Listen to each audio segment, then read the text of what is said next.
تو پروردگار جل جلالہ نے آسمان پر ایک بادل کو نمودار فرمایا جسے اس نے دیکھا، اور پھر رسول اعظم صلی اللہ علیہ وسلم کی بارگاہ میں اس نے عرض کیا تو پیغمبر رحمت صلی اللہ علیہ وسلم نے اسے سکینہ فرمایا کہ قرآن کی تلاوت کرنے کے ساتھ ساتھ اللہ تعالیٰ سکینہ نازل فرمایا ہے۔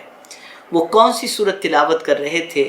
تو حضرت براء ابن عازب رضی اللہ تعالیٰ عنہ فرماتے ہیں وہ سورہ کہف کی تلاوت کر رہے تھے۔ پتہ چلا جب کوئی سورہ کہف کی تلاوت کرتا ہے تو اللہ تعالیٰ اس کے قلب پر سکون نازل فرماتا ہے اور اسے سکون کی دولت سے مالا مال فرماتا ہے۔ اسی طریقے سے حضرت ابو درداء رضی اللہ تعالیٰ عنہ سے مروی ہے کہ آقا کریم صلی اللہ علیہ وسلم نے ارشاد فرمایا، جس نے سورہ کہف کی پہلی 3 آیتیں پڑھی وہ دجال کے فتنے سے محفوظ رہے گا۔ فتنہ دجال کتنا بڑا ہے اس کو سمجھنا ہے تو یوں سمجھیں، حضرت آدم علیہ السلام سے لے کر پیغمبر رحمت صلی اللہ علیہ وسلم تک جتنے بھی انبیاء اور رسول تشریف لائے سب نے اللہ کی پناہ مانگی فتنہ دجال سے۔ خود رسول اعظم صلی اللہ علیہ وسلم دعا کرتے تھے، اللہم انی اعوذ بک من فتنۃ المسیح الدجال۔ میرے پیارے آقا صلی اللہ علیہ وسلم کے پیارے دیوانوں، یہ بہت بڑا فتنہ ہے، بہت بڑی آزمائش ہے دجال کے سلسلے میں، یعنی دجال کی آزمائش بہت بڑی آزمائش ہے۔ اسی طریقے سے آقا کریم صلی اللہ علیہ وسلم نے ارشاد فرمایا، من حفظ 10 آیات من اول سورۃ الکہف عصم من فتنۃ الدجال، جو سورہ کہف کی شروع کی 10 آیتیں یاد کر لے وہ دجال کے فتنے سے محفوظ رہے گا۔ سبحان اللہ۔ میرے پیارے آقا صلی اللہ تعالی علیہ وسلم کے پیارے دیوانوں، بہت بڑا فتنہ ہے، اس کی وجہ سے بہت ساروں کے ایمان چلے جائیں گے، اور بہت سارے سورہ کہف کی 10 آیات کی وجہ سے اور اللہ کی پناہ مانگنے کی وجہ سے فتنہ دجال سے محفوظ و مامون رہیں گے۔ اسی طریقے سے حضرت ابو سعید رضی اللہ تعالیٰ عنہ سے مروی ہے کہ نبی اکرم صلی اللہ علیہ وسلم نے ارشاد فرمایا، جس نے جمعہ کے دن سورہ کہف کی تلاوت کی اس کے لیے اس جمعہ سے اگلے جمعہ تک ایک نور ہوگا۔ سبحان اللہ۔ اسی طریقے سے حضرت ابو سعید خدری رضی اللہ تعالیٰ عنہ سے مروی ہے کہ رسول اللہ صلی اللہ علیہ وسلم نے ارشاد فرمایا، جس نے سورہ کہف کو ویسے پڑھا جیسے نازل ہوئی ہے تو اس کی قبر سے مکہ تک نور ہی نور ہوگا۔ سبحان اللہ۔ اب اس سورہ مبارکہ کا پڑھنے والا کہیں بھی مرے اور کہیں بھی دفن کیا جائے، لیکن اللہ تعالیٰ اس سورہ مبارکہ کے پڑھنے والے کے لیے اس کی قبر سے لے کر مکہ تک نور ہی نور کر دے گا۔ سبحان اللہ۔ حضرت عبداللہ ابن فروہ رضی اللہ تعالیٰ عنہ سے مروی ہے کہ رسول اللہ صلی اللہ علیہ وسلم نے ارشاد فرمایا، کیا میں تمہیں ایسی صورت سے آگاہ نہ کروں کہ جب وہ نازل ہوئی تو اس کی عظمت نے زمین اور آسمان کے درمیانی خلا کو بھر دیا، ایسے ہی اس کے پڑھنے والے کو ثواب نصیب ہوگا۔ یعنی جب کوئی سورہ کہف کی تلاوت کرے گا تو زمین و آسمان کے درمیان جو اسپیس ہے، جو گیپ ہے، اللہ تعالیٰ اس کے برابر اسے ثواب عطا فرمائے گا۔ سب نے عرض کی ہمیں اس سے آگاہ فرمائیے۔ آقا کریم صلی اللہ علیہ وسلم نے فرمایا وہ سورہ کہف ہے، جو اسے جمعہ کے روز پڑھے گا اس کے آنے والے جمعہ تک کے تمام گناہ بخش دیے جائیں گے، اور مزید اس کے علاوہ اور 3 روز کے گناہ بھی، اور قیامت میں اسے ایسا نور عطا ہوگا جس کی کرنیں آسمان تک پہنچیں گی، اور وہ دجال کے فتنے سے محفوظ رہے گا۔ میرے پیارے آقا صلی اللہ تعالی علیہ وسلم کے پیارے دیوانوں، اسی کے ساتھ آقا کریم صلی اللہ علیہ وسلم کا ایک ارشاد گرامی مزید سماعت فرمائیں جو تفسیر روح البیان میں موجود ہے۔ حضرت ابی بن کعب رضی اللہ تعالیٰ عنہ سے مروی ہے کہ حضور رحمت عالم صلی اللہ علیہ وسلم نے ارشاد فرمایا، جو شخص سورہ کہف پڑھتا ہے وہ 8 دن تک ہر فتنے سے محفوظ رہتا ہے۔ حضرت جابر رضی اللہ تعالیٰ عنہ سے مروی ہے، آپ فرماتے ہیں کہ رسول اللہ صلی اللہ علیہ وسلم روزانہ سونے سے پہلے سورہ الف لام میم سجدہ اور سورہ کہف کی تلاوت کیا کرتے تھے۔ میرے پیارے آقا صلی اللہ تعالی علیہ وسلم کے پیارے دیوانوں، یہ مختصر میں نے سورہ کہف کی فضیلت آپ کی سماعتوں کے حوالے کیا. میں گزارش کرتا ہوں کہ سورہ کہف اگر پوری یاد کر لیں تو سبحان اللہ، ورنہ کم از کم سورہ کہف کی ابتدائی 10 آیات کو حفظ کر لیں. انشاءاللہ دجال کے فتنے سے محفوظ رہیں گے. اور روز کوشش کریں کہ ہر جمعہ کو سورہ کہف کی تلاوت کریں. انشاءاللہ العظیم اس کی برکتیں صرف زمین کے اوپر نہیں بلکہ قبر میں جانے کے بعد بھی اس کی برکتیں نصیب ہوں گی. اللہ تعالیٰ پوری دنیا کے مسلمانوں کو توفیق عطا فرمائے کہ وہ یوم جمعہ کو، اور اگر اللہ توفیق دے تو روزانہ رات کو سورہ کہف کی تلاوت کے عادی بن جائیں. اللہ عز و جل ارشاد فرماتا ہے فَبِمَا رَحْمَةٍ مِّنَ اللَّهِ لِنْتَ لَهُمْ، اللہ کی رحمت سے ان کے لیے آپ نرم دل ہیں. وَلَوْ كُنْتَ فَظًّا غَلِيظَ الْقَلْبِ لَانفَضُّوا مِنْ حَوْلِكَ، اگر آپ ان کے لیے سخت دل ہوتے تو وہ آپ کے پاس سے چھٹ جاتے. پتہ چلا حضور پر لوگ مر مٹنے کے لیے اس لیے تیار ہیں کہ حضور کی بارگاہ سے نفرت نہیں، محبت ہی ملا کرتی ہے، پیار ہی ملا کرتا ہے، شفقت ہی ملا کرتی ہے، نرمی ہی نرمی نظر آتی ہے.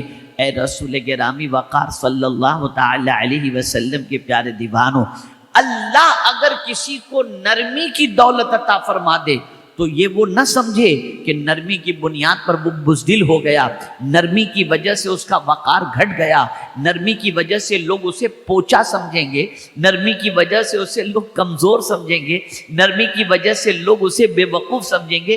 نہیں، آقائے کریم صلی اللہ علیہ وسلم کی ایک حدیث اعلیٰ حضرت عظیم البرکت امام عشق و محبت نے الامن والعلا کے اندر نقل فرمائی. آقائے کریم صلی اللہ علیہ وسلم فرماتے ہیں اللہ اگر کسی کو نرم دل عطا فرما دے تو سمجھ لو اس کو میری رحمت سے کچھ حصہ مل گیا ہے. یہ ہے نرمی. ہم کہتے ہیں گرمی کے بغیر کام نہیں چلے، اور قرآن کہتا ہے نرمی کے بغیر محبت نہیں ملے گی. اگر دنیا فتح کرنا چاہتے ہو تو پیار سے فتح کر سکتے، دلوں پر حکمرانی چاہتے ہو تو نرمی سے تم دلوں پر حکمرانی کر سکتے ہو. یہ اللہ والوں کے یہاں کیا ملتا تھا؟ جھڑک نہیں، شفقت ملا کر، پیار ملا کرتا. روتا ہوا کوئی آتا ان کی بارگاہ سے مسکراتے ہوئے جاتا تھا. اللہ اکبر. ایک بڑی، میں زیادہ وقت نہیں لوں گا، آپ فکر مت کیجیے گا، اس کی وجہ میں جانتا ہوں تھوڑی ٹھنڈی بھی ہے اور وقت کی قلت بھی دامن گیر ہے. میں چاہوں گا بس ایک بات ذہن کے اندر بٹھا دوں آپ کے، تاکہ اس کی عظمت ایسی بیٹھ جائے کہ کل سے انشاءاللہ چال چلن تھوڑا سا بدل جائے، تاکہ آنے کا مقصد حل ہو. ہمارا جسم ایک ہے جسم اور ایک ہے روح. جسم بیمار ہوتا ہے پتہ چل جاتا ہے، منہ کا ذائقہ بدل گیا پتہ چلا بیماری ہے، بخار آ گیا. درد سر میں ہو رہا ہے پتہ چل گیا بیمار ہے. ہاتھ پیر میں کپ کپی طاری ہو گئی سمجھ میں آیا کہ بیمار ہے. موشن ہو گئے سمجھ گئے کہ بیمار. یہ روح جو ہمارے جسم کے اندر ہے وہ بیمار ہے، اس کا پتہ کیسے چلے؟ اس لیے کہ جسم اصل نہیں ہے، روح اصل ہے. روح ہے تو جسم ہے. اگر روح نہیں تو آپ بہت ہی مشٹنڈے ہوں، لیکن جسم سے روح پرواز کر گئی تو آپ کو کوئی طاقتور نہیں کہے گا، مردہ ہی کہے گا، کوئی زندہ نہیں کہے. یہاں ایک بات یاد آ گئی، ضمن میں عرض کر دوں، بڑی پیاری بات یاد آ گئی. دو لوگوں میں زمین کا جھگڑا چل رہا تھا. یہ زمین کا ٹکڑا میرا، دوسرا کہہ رہا تھا یہ زمین کا ٹکڑا میرا. دونوں میں جھگڑا چل رہا تھا. اب فیصلہ کیسے ہو؟ حضرت موسیٰ علیہ السلام کا دور. کیسے پتا چلے کہ زمین کا ٹکڑا کس کا ہے؟ کاغذات تو تھے نہیں اس زمانے میں. کہا چلو چلتے ہیں موسیٰ علیہ السلام کے. پہنچے حضرت موسیٰ علیہ السلام کے پاس اور عرض کرنے لگے حضور. بیچ والے ایک شخص نے کہا حضور یہ دونوں جھگڑا کر رہے ہیں، یہ وہ کہہ رہا ہے یہ زمین کا ٹکڑا میرا، یہ زمین کا ٹکڑا میرا. آپ ہی کچھ فیصلہ فرما دے، ادھر ادھر کر کے ایک کو اس کو اس طریقے سے بانٹ دے، کچھ بھی کریں. آپ نے فرمایا میں نبی ہوں نبی، یہ ادھر ادھر والی بات نہیں. چلو کس زمین کے بارے میں یہ کہہ رہے ہیں کہ یہ زمین کا ٹکڑا میرا؟ کہا حضور وہ فلاں جگہ پہ جو زمین ہے نا. کہا چلو اس زمین کے پاس. میں زمین سے پوچھوں گا زمین تو کس کی، مجھے ان سے نہیں پوچھنا. بہت غور سے سنیے گا، اگر یہ بات یاد رہ گئی تو زندگی سنور جائے گی. میں زمین سے پوچھوں گا اے زمین تو کس کی. گئے وہ لوگ. حضرت موسیٰ علیہ السلام نے زمین سے فرمایا اے زمین، یہ تفسیر میں موجود ہے، اے زمین یہ بتا، یہ کہہ رہا ہے تو اس کی، یہ کہہ رہا ہے تو اس کی، تو ہے کس کی؟ تو اس نے کہا یا موسیٰ علیہ السلام سب سے پہلے تو میں آپ کو سلام پیش کرتی ہوں. اور میں آپ سے یہ کہتی ہوں یہ کہہ رہا ہے میں اس کی، یہ کہہ رہا ہے میں اس کی، میں دونوں کی نہیں ہوں۔ اب جو آگے اس نے کہا وہ میں دونوں کی نہیں ہوں، بلکہ ان قریب یہ دونوں میرے پاس آئیں گے، ان قریب یہ دونوں میرے پاس آئیں گے، تو یہ دونوں میرے ہیں، میں کسی کی نہیں، میں کسی کی نہیں۔ اے رسول گرامی وقار صلی اللہ تعالی علیہ وسلم کے دیوانوں، تو عرض یہ کر رہا تھا کہ آقائے کریم صلی اللہ تعالی علیہ وسلم نے نرمی کے بارے میں کیا فرمایا؟ روح اور جسم، اس کو دیکھ لیجئے، روح بیمار ہوتی ہے اس کا بھی پتہ چل جاتا ہے، اگر نیکی کی بات اچھی نہ لگے روح بیمار ہے، قرآن پڑھ کر کے سکون نہ ملے روح بیمار ہے، اللہ اور اس کے رسول کے ارشاد کو سننے کے بعد طبیعت میں زندگی بدلنے کا جذبہ پیدا نہ ہو روح بیمار ہے، مسجد کے اندر جانے کا دل نہ چاہے روح بیمار ہے، قرآن شریف پڑھنے کا دل نہ چاہے روح بیمار ہے۔ اور ایک بڑی پیاری بات ایک صوفی نے فرمائی، اور سب سے بڑی پہچان روح کی یہ ہے کہ وہ بیمار ہے، اس کو جاننے کا ایک طریقہ یہ ہے، کسی کو پریشانی میں دیکھ کر اگر دل غمگین نہ ہو تو سمجھ لینا کہ روح بیمار ہے، سمجھ لینا کہ روح بیمار۔ اللہ کے رسول صلی اللہ تعالی علیہ وسلم اتنے نرم دل تھے، اتنے نرم دل تھے، اتنے نرم دل تھے کہ رسول گرامی وقار صلی اللہ تعالی علیہ وسلم کسی کا غم دیکھ ہی نہیں سکتے، دیکھ ہی نہیں سکتے۔ آقا کریم صلی اللہ علیہ وسلم تشریف لے جا رہے تھے، ایک بچی کو حضور صلی اللہ علیہ وسلم نے دیکھا، وہ رو رہی ہے، اور سرکار صلی اللہ علیہ وسلم تشریف لے جا رہے تھے قمیص خریدنے کے لیے، 10 درہم تھے حضور صلی اللہ علیہ وسلم، 4 کا حضور صلی اللہ علیہ وسلم نے قمیص خریدا، ایک نے مانگا حضور صلی اللہ علیہ وسلم نے اسے دے دیا، بچی کو دیکھا رو رہی ہے، بیٹی کیوں رو رہی ہو؟ یا رسول اللہ صلی اللہ تعالی علیہ وسلم، میری سیٹھانی نے، میری مالکن نے مجھے کچھ خریدنے کے لیے پیسے دیے تھے، میں لے کر نکلی، پیسے میرے گم گئے، اب رو رہی ہوں کہ سرکار میں گھر جاؤں کیسے بغیر چیز لیے، وہ مجھے سزا دے گی تو کیا ہوگا؟ آقا کریم صلی اللہ علیہ وسلم نے فرمایا یہ لے پیسے اور چیزیں خرید لے، اب وہ چیز خرید لی، اب خرید کر سرکار صلی اللہ علیہ وسلم تشریف لے جا رہے تھے، پھر دیکھا وہ وہیں کھڑی رہ کر رو رہی ہے، تو آقا نے پوچھا اب کیوں رو رہی ہے؟ دیکھیں نرم دلی، ایک وہ بچی جو کسی کی خادمہ ہے، کسی کی کنیز ہے، کنیز کی بیٹی، اس بچی کو حضور نے دیکھا روتے ہوئے، سرکار صلی اللہ علیہ وسلم نے فرمایا بیٹی اب کیوں رو رہی ہے؟ کہ حضور میں چیز تو خرید لی، لیکن میں اگر گھر پہنچوں گی اور مجھ سے پوچھا گیا کہ تجھے آنے میں تاخیر کیوں ہوئی، اور اس تاخیر کی وجہ سے اگر میری مالکن مجھے مارے گی تو اس کے ڈر سے رو رہی ہوں۔ سرکار نے فرمایا غم نہ کر، میں تیرے ساتھ چلتا ہوں، میں تیرے ساتھ چلتا ہوں۔ آقا کریم صلی اللہ علیہ وسلم ساتھ تشریف لے گئے، پوچھا کون سا گھر؟ کہا حضور یہ گھر۔ آقا کریم صلی اللہ علیہ وسلم نے باہر سے سلام پیش کیا، اندر والوں نے سنا، آہستہ سے جواب دیا، سرکار صلی اللہ علیہ وسلم نے دوبارہ سلام کیا، ان کے بلند آواز سے جواب نہ آنے کی وجہ سے، پھر انہوں نے سلام کا جواب دیا لیکن آہستہ سے جواب دیا، رسول اعظم صلی اللہ علیہ وسلم نے تیسری بار سلام کیا، اندر والوں نے سلام سنا، آہستہ سے جواب دیا، بلند آواز سے جواب نہیں دیا انہوں نے۔ سرکار صلی اللہ علیہ وسلم جانے لگے، دروازہ کھول کر کے وہ باہر آئے، یا رسول اللہ صلی اللہ تعالی علیہ وسلم ہم نے پہچان لیا تھا کہ یہ آپ کی آواز ہے سرکار، ہم نے چاہا کہ آپ بار بار ہمیں سلامتی کی دعا عطا فرمائیں، اس لیے ہم آہستہ سے جواب دیے۔ سرکار فرمائے کیسے آنا ہوا؟ آقا کریم صلی اللہ علیہ وسلم نے فرمایا یہ جو بچی ہے نا جو تمہارے یہاں خدمت کر رہی ہے، اس سے پیسے گم ہو گئے تھے تو اس کو پیسے میں نے دے دیے، اب آنے میں اس کو تاخیر ہوئی تو ڈر رہی تھی کہ کہیں تم اسے سزا نہ دو، تو میں اس کی سفارش لے کر کے آیا ہوں۔ اللہ اکبر! جیسے ہی گھر والوں نے سنا، کہا حضور جس کی سفارش آپ فرما دیں، سزا تو بہت دور کی بات ہے، ہم نے اللہ کے لیے اس کو آزاد کر دیا۔ کسی بچی کے آنکھ میں آنسو، ارے یہاں تک کہ یہودی کا جنازہ جا رہا، سرکار رو پڑے۔ صحابہ نے عرض کیا یا رسول اللہ صلی اللہ علیہ وسلم یہ یہودی کا جنازہ ہے؟ آقا نے فرمایا ہاں میں جانتا ہوں یہ یہودی کا جنازہ۔ یا رسول اللہ صلی اللہ تعالی علیہ وسلم اس پر آپ آنسو بہا رہے ہیں؟ آقا فرماتے ہاں میں اس لیے رو رہا ہوں کاش کہ یہ کلمہ پڑھ لیتا تو آج جنت کا مسافر بن کر کے جاتا۔ یہ فکر میرے پیارے آقا صلی اللہ تعالی علیہ وسلم کے پیارے دیوانوں، اسی نرمی کی بنیاد پر جہاں بہت ساری خوبیاں آقا کریم صلی اللہ علیہ وسلم میں تھیں، بلکہ خوبیوں کے پیکر تھے، لیکن لوگوں کے دلوں میں اللہ نے جو حضور کی محبت پیدا فرمائی، اس کی کئی وجوہات میں سے ایک سب سے بڑی وجہ یہ تھی کہ سرکار بہت نرم، کسی کا غم نہیں دیکھ سکتے تھے، کسی کی تکلیف نہیں دیکھ سکتے تھے، کسی کا آنسو نہیں دیکھ سکتے تھے، اور اتنی بلندی پر تھے کہ ایک قدم فرش پر تو دوسرا عرش پر، لیکن پھر بھی عالم یہ تھا مصطفیٰ جان رحمت صلی اللہ علیہ وسلم کا کہ زمین پر کبھی اکڑ کر نہیں چلے اور نہ کبھی غریبوں کو حقیر سمجھا، بلکہ سرکار صلی اللہ علیہ وسلم سب کے ساتھ نرمی سے پیش آتے، پیار سے پیش آتے، محبت سے پیش آتے۔ آج کا دور یہ ہے کہ لوگ کہتے ہیں ڈنڈے کے بغیر سدھریں گے نہیں، یہ نہیں کریں گے تو نہیں چلے گا، اس سے محبت پیدا نہیں ہوتی۔ آپ ڈنڈے کے زور سے کسی کے اوپر حکومت تو کر سکتے ہیں، لیکن دل میں محبت پیدا نہیں کر سکتے۔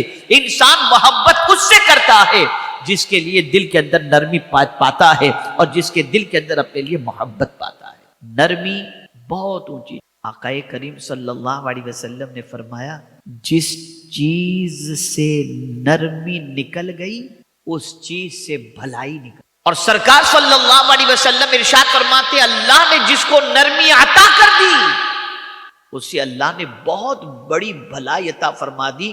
اور ایک مقام پر پیغمبر رحمت صلی اللہ علیہ وسلم ارشاد فرماتے ہیں جس کے پاس نرمی ہے خیر ہی خیر اس کی طرف آتا ہے، بھلائی بھلائی۔ گھر ہی کو دیکھ لی، ماں بھی ہے باپ بھی، کماتا باپ ہے، صبح سے نکلتا باپ ہے، ٹیوشن فیس کی فکر باپ کو، اسکول فیس کی فکر باپ کو ہے نا، علاج کا پیسے کا انتظام باپ کو، شادی کے خرچی کی ذمہ داری باپ کو، لیکن سر میں درد ہوتا ہے تو بچہ کہتا ہے ماں، کبھی باپ کو یاد ہی نہیں کرتا، پیٹ پہ او ماں کہتا ہے۔ وجہ کیا؟ اس لیے کہ جتنا پیار ماں سے بچے کو ملتا ہے اتنا پیار باپ سے بچے کو۔ تو جہاں پیار زیادہ، اور خود حضور صلی اللہ علیہ وسلم نے فرمایا، ایک صحابی حاضر ہوئے آقا کریم صلی اللہ علیہ وسلم سے عرض کرتے مجھ پر سب سے زیادہ حق کس کا؟ سرکار نے فرمایا تمہاری ماں کا۔ پھر عرض کرتے اس کے بعد؟ کہا تمہاری ماں کا۔ پھر عرض کرتے اس کے بعد؟ حضور نے فرمایا تمہاری ماں کا۔ پھر عرض کرتے ہیں چوتھی بار کے پھر کس کا؟ تو حضور نے فرمایا تمہارے باپ کا۔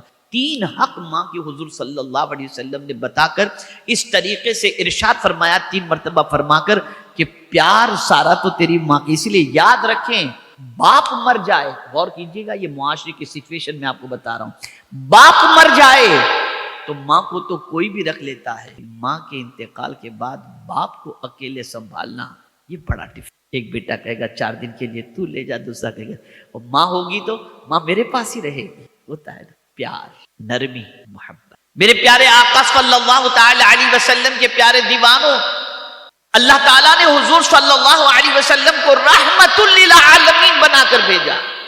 آقا کی جانب سے پیار کے علاوہ کوئی چیز کسی کو نصیب ہوئی نہیں۔ پیار، پیار اور محبت، نرمی، نرمی اور نرمی۔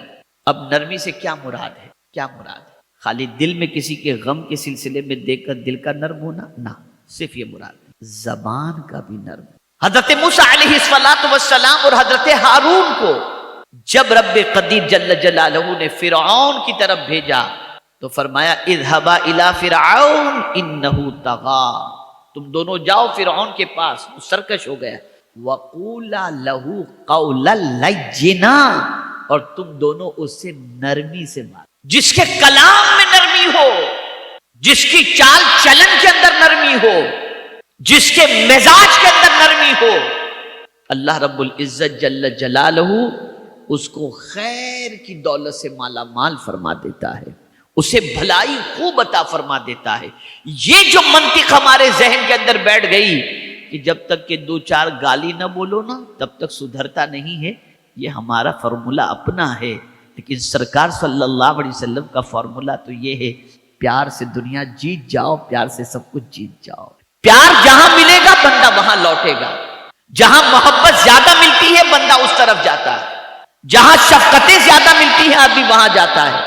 بڑی معذرت کے ساتھ میں عرض کروں گا، بڑی معذرت کے ساتھ آج کی ماؤں کے پاس بھی ٹائم نہیں ہے اپنے بچوں کو پیار دے، بلکہ میں تو کہا کرتا ہوں جانور کے بچے پیدا ہو کر جس طرح سے خود سے بڑے ہونے لگ جاتے ہیں، ایسے ہی آج کے مسلم معاشرے کے اندر بھی بچے پیدا ہوئے، فوراً سیدھے کام والی کی گود میں چلے گئے اور پھر وہیں سے بڑے ہونے شروع ہوئے. نہ ماں کی ممتا اسے نصیب ہوتی ہے، نہ ماں کا پیار نصیب ہوتا ہے، نہ ماں کی شفقتیں نصیب ہوتی ہیں. اندر سے وہ بچہ جو اس کی نیڈ تھی، جو پیار تھا، جب ماں کی طرف سے نہیں ملتا اور ماں اتنا وقت اپنے بچے کو نہیں دے پاتی اور باپ نہیں دے پاتا، تو یہی بچہ پیار کی تلاش کے اندر کبھی کسی لڑکی کے عشق میں، کبھی کسی اور کے عشق میں گرفتار ہو جاتا ہے.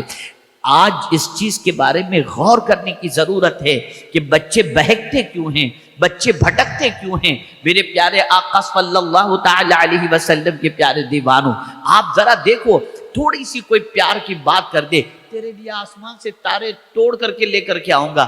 لڑکیاں بیچاری بھولی بھالی صحیح سمجھ بیٹھتی ہیں اور اس کے بعد اپنی زندگی تباہ کر بیٹھتی ہیں. اسی طریقے سے آپ لڑکوں کا معاملہ دیکھیں گے، بڑی عجیب پوزیشن ہو گئی ہے، بڑی عجیب سچویشن ہو گئی ہے. اے رسول اعظم صلی اللہ تعالی علیہ وسلم کے دیوانوں، اولاد کو پیار دو، اولاد کو شفقت دو، اولاد کو محبت دو. بلکہ یہاں تک میں عرض کرتا ہوں، اللہ کے رسول صلی اللہ علیہ وسلم نے کس عورت کو سب سے بہترین عورت فرمایا؟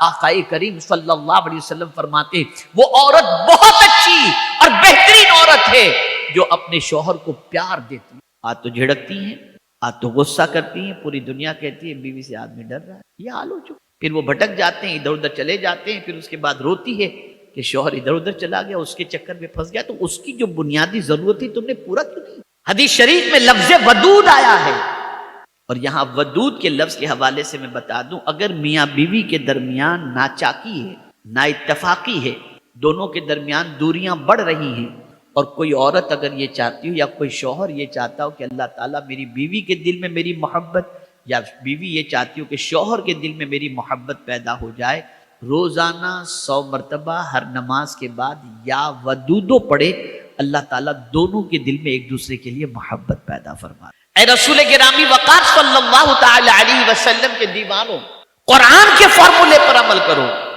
ہر وہ سیٹھ جس کو اللہ نے دولت سے نوازا ہے اور اس کے پاس نوکروں کی قطار موجود ہے، لیکن اگر وہ نوکر کے ساتھ نرمی سے پیش آئے گا، نوکر اپنے سیٹھ کے لیے جان دینے کے لیے بھی تیار ہوگا.